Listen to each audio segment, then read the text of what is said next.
I'm here in Medjugorje and I'm with Father. Where are you from, Father? I'm from County Cork in Ireland. And what's your name, Father? Father Liam Kelleher. And Father, when did you hear the first time in your life about Medjugorje? Oh, I heard about it, but I didn't come here. I think it was about 15 years ago. Yeah. And then I was at a prayer meeting in Cork, Yeah. and I met Finbar O'Leary, and I came with him, and he brought me around everywhere. Finbar was a marvellous guy, because during the big war, he would fill a truck in Cork, drive it across Europe, drive it up here on the bad roads, and he'd bring it to the, where all the mothers' village, and he fed everybody. And he did that a number of times. And then he had a great healing power as well. And when we went up to the Blue Cross mountain, he would lay his hands on people, and people would fall down in people's arms. And he actually told me that I had a gift of healing, but I was afraid, One particular night, I did exactly the same, and exactly the same happened. People resting in the spirit? Yeah, and they just fell back. And another time, I suppose it was this year, I was out at the Divine Mercy, and this lady came in for a blessing, and I didn't think any more about people falling back, and I gave her a blessing. Next thing, she collapsed back on the floor, but she wasn't injured. So you have to be very, very careful, and I would be a bit wary about that type of ministry, because you might give false hope to people, so that's my interpretation of that. But I know that we have all healing power, and I suppose, use the saints that heal people. And the one thing, and this was 4 years ago when I came here to Medjugorje, I'd never heard of St. Charbel. And there was a guy from my parish in Coven, County Cork. It's the second biggest harbour in the world, a beautiful cathedral. And Sheila, my first cousin, who brings the tours, she asked me, when I look after John, who was 92 years of age, going up on the train to Dublin, and never saw him. And then we arrived at the hotel. We were staying the night before we came, and John was there. He'd got up on the train, got another train into the city, and a bus out to the hotel. And then, very first day we were there for dinner, I was sitting across the table from him, and he asked me about his favourite saints. I said, of course, it has to be St. Patrick and St. Bridget and St. Loughdeen, which is the patron saint of the church I grew up in, and where I ministered for 12 years as a pastor, So he said, St. Charbel is my favourite saint. I said, never heard of him, or the sky over him. That's the term I used. That night, I went down to confession. And the first lady that came to confession was from Lebanon, so I asked her, to tell me something about St. Charbel. I can tell you everything about him. And the year before, exactly a year, she was at his shrine on the feast, I think around the feast of the exaltation of the cross, and she was bitten by a scorpion, and which is fatal. They have no antidote for it. And got the relic, and she was taken to hospital. But the following day, she went to Rome for the ordination of a priest friend of hers, which is quite extraordinary. And then I don't like, and I won't take names or contacts for people at confession, because I think it's not right, And her name was Carol, and I met her other friend here, actually, the hotel near us here in Grace. That night, that's where she was staying, and we met Joelle, her friend, and I asked both of them, would they speak to my group? And there was another friend of mine from Ireland. He was a solicitor in the next town, and he heard about it because he'd been cured after doing a 9-day novena of an operation for cancer or whatever it was in the shoulder, and the surgeon said there was nothing there. So that's a novena to St. Charbel. Yes, exactly, novena to St. Charbel. So that was a huge thing. And then Jim said to me, I'd love to go to Lebanon, but nobody is going to bring me there. They say it's too dangerous. I said, you must trust. I said, I'll bring you there.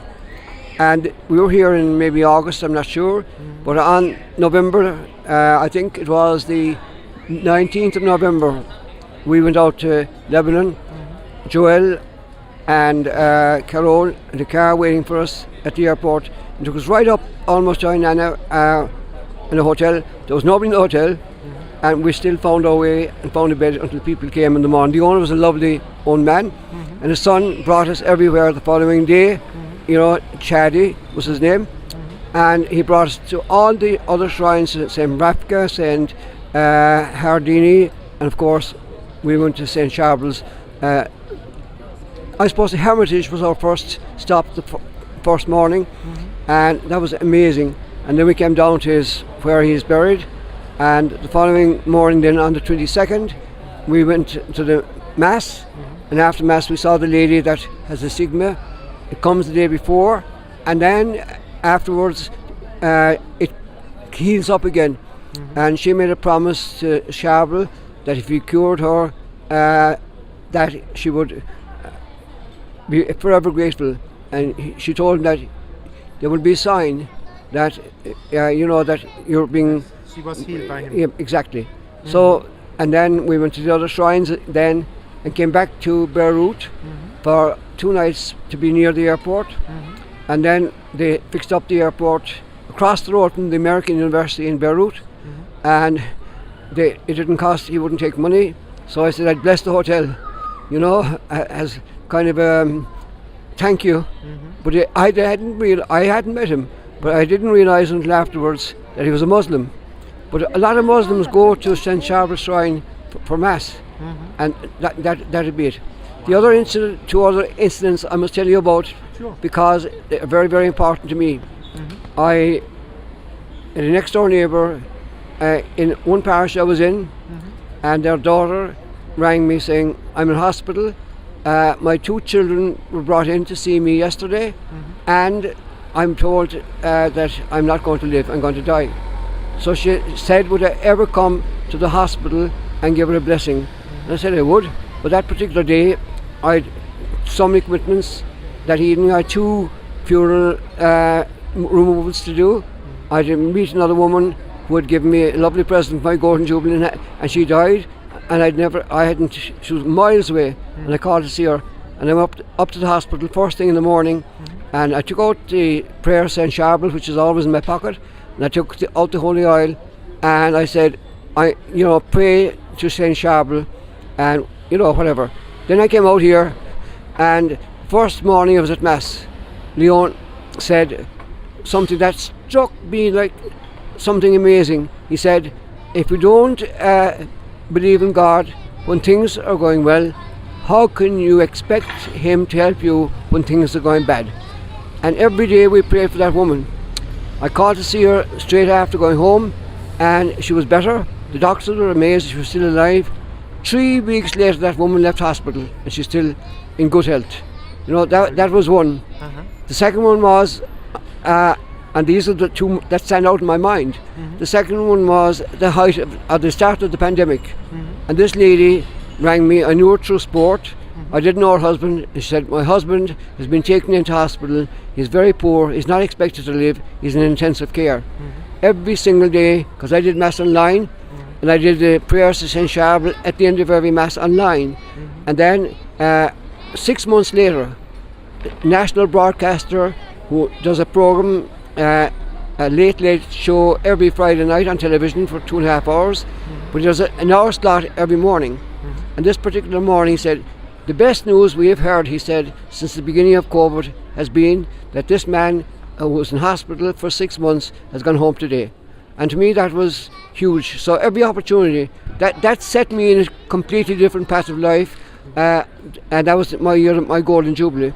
So I've come here many times since, and this year I've come 4 times, and I feel very strongly being here that I will stay for longer next year because I have less commitments. This particular year I went to America 3 times, and I went to here 4 times. I went to Spain to officiate my nephew's wedding. So I had a lot of commitments that I had kind of things I wanted to do. I think they're all in my system now, and I'll definitely come here because normally I go to America in January for our college reunion in Mississippi, and this in January is the last one because there are very few priests left. But I'm going to go to that and visit my friends that I go every year in Hawaii and go to the other places, and then when I come back in May I'm going to come out here and stay. I know I have one wedding in June, so I'll go home for that, but I think I'll stay the rest of the year here because this place is simply amazing. And people, I suppose from a material point of view, the food is fantastic. The people we stay with, not Jelke, she's our guide, and Anna and Vida. You saw the house, beautiful. It's a beautiful pension. Exactly, Pension and Vida. exactly, and as well as that, it's the weather is good, except it can be very warm in June, but you get over that, and people are nice, and there's huge peace here. Most of my time here in confessions, and 90% of the confessions I hear are Irish mothers praying for their children that have gone wrong, and it's heartbreaking. You meet in good case where they come, to thank the Lord, but mostly it's to intercede to the Lord and to our Blessed Mother for people who've gone astray. And I think Ireland, and I hate saying this, Leon has mentioned it several times, our country has been ruined by these referenda, particularly the abortion. Things have gone drastically downhill. When you see a situation like Leon said, when they were glorifying the streets in Dublin, that this had happened. And I can't believe, that people did that. And even people I knew, family members, various people like that, I could not believe that they voted. I think they were hoodwinked into it. And now people, I think, are very, very sorry that they have changed our country and brought it to the brink of paganism. And I say that with all due respect because people have vanished from the church for masses. When I did work in a big town, and there are lovely people there, but a few Sundays I've done mass, and maybe in a big cathedral, one particular Sunday, I think there are about 80 people and 2 children, and there's, I suppose, 2,000, 3,000 children there, and COVID didn't help, and it was a convenient excuse for people to stop going to mass. And the other thing that surprises me is a lot of adults that never missed their religious duties, don't go now because it's the in thing. You're cool if you don't go to mass. But I think we need to change all that system. And if they came out here for even one day to change their whole attitude to life and to make them appreciate what they have. You go up there to confession, I've met amazing stories of, I suppose, forgiveness. And we don't go to confession anymore in Ireland. People just don't go. It's not even available for people. But here, it's more like, I suppose, not an interview. I interviewed everybody when I start confession, where they come from, why they're here, all the members of their family, and sometimes it might take 20 minutes. And then it's like peeling an onion, and you tear away the layers, and then you get their full story. And I think that's hugely important because people need that today. And I remember, I suppose, when we were growing up, we all went to confession. And when we were in college or boarding school, it was an opportunity to go to study or whatever, and we'd take advantage of that. But the one thing I noticed was, and sometimes in the earlier parishes I was in, you'd have 4 hours confession, there were 2 or 3 priests. Christmas and Easter, you'll be hearing confessions for maybe 5 hours or before Christmas and Easter. And the people needed healing. And you know what it was? It was more psychological. They told their problems to the Lord and they got healing. Now, with all due respect to all these experts, all these ologists, you can call it whatever ologist you like, they go to them, they pay big money, and then sometimes it makes them worse. So I think that's very, very important. But again, same with doctors and that, they don't go enough to trust in healing. And maybe this is the last thing I come up with. When I went on sabbatical to America 9 years ago, when things, something I've never mentioned it before in public, somebody made a kind of an accusation, which was totally and utterly wrong, and they apologised afterwards. They said, you know, that I was a high-profile individual, and they probably wanted to get some money or whatever. But I never knew who the person was, and I never asked. And I was almost suicidal to think that after all my years involved with kids and working like that this could happen to me. And it really drove me, you know. But I went to America, to the I stayed with the Dominicans in Rockridge, over in university in not San Francisco, across the bridge. My brain is getting a small bit confused at this stage. No, it was in Berkeley University, and I went for 2 terms. I spent the whole year there, and that kind of straightened me out maybe a little bit. But my uncle was a priest, and he died, and his whole hands were contorted like that. He died. I know when he died in 1954, because it was the first person I ever saw dead, and he was all dressed up in his green vestments, and he was a great Irish scholar. He translated all Shakespeare into Irish and Quo Vadis, and maybe that's where the literary thing comes into me. I didn't ever know, and that kind of set me, you know, that I was going to get these things. And they say that if you go away from your regular environment, that you can get these things. And I picked up rheumatoid arthritis. I didn't know what I had. I couldn't. If I sat down, I couldn't get up. And I came back to Ireland in a wheelchair, went straight to a hospital in Dublin near the airport, and they brought me in again that night for this CAT scan, and rushed me straight to hospital. It took them 9 days to discover I had the worst form of rheumatoid arthritis. I was told I'd never work again. I'd be on medication for the rest of my life, and that was it. And I wouldn't accept it. I went to a homeopath and increased my natural nutrition, and it gave me a solution that is totally against, I suppose, the medical people. He said, mix 2 oranges, 3 grapefruit, 3 lemon juice them, 2 pints of boiling water, 2 ounces of Epsom salts, and take a glass every day, and you'll be okay. And I said that. Now I came out to Dubrovnik in June. This was in February for my niece's wedding, and I take no luggage, only hand luggage, so I couldn't bring my with me. But I came here to Dubrovnik, and I came up here for a day, and nothing happened to me after the week in Dubrovnik. I was not perfect, but I still take that. But I never got it. It never came back.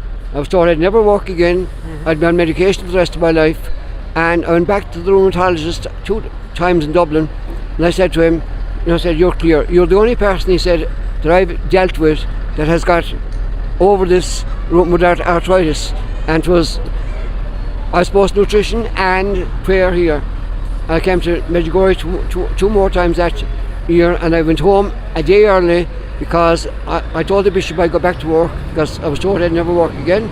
So I told the bishop I'd go back to work if I got better, and I did, and he brought me to Cove, and that continues the story. And that was 9 years ago, and I'm retired 2 years ago because I was 75. And he said, look, you need kind of a break. You had another bad issue 5 years ago. I got a heart attack because I was writing stuff, magazine, all maybe 3 or 4 o'clock in the morning, and I got this heart, and I was rushed to hospital, and the doctor told me another half an hour that I was dead. But again, I trusted, and people said, you'll never walk again, and I wouldn't listen to that. And my heart was 70 or 25% damaged, but it didn't bother me in the slightest. I trusted in prayer, I trusted in the Lord, and that's why, nothing, even COVID.